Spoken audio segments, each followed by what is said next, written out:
So wala tayong ganap ngayon at share ko lang sa inyo na kahapon naghanap kami ng helmet. Nag-ikot-ikot kami kung saan may mas mura, no? So ang brand ng helmet na nabili namin ay SEC. No, yun ay request ng aking barkada na samahan ko siya. Salamat nga pala kay Boss Richie. Yan. Motoshop BINAN. Dito lang yan sa may Kanlalay, BINAN, no? So sa may National Highway. PBG Motoshop.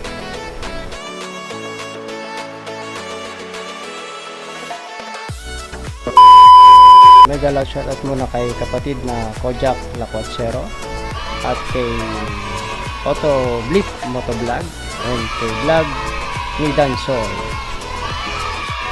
May isang helmet akong nagustuhan dun na hinihingi ko talaga dun sa isang staff na sana yun ang previous pero hindi siya pumayag. So kung gusto nyo makita ko ng helmet yun, panoorin nyo to.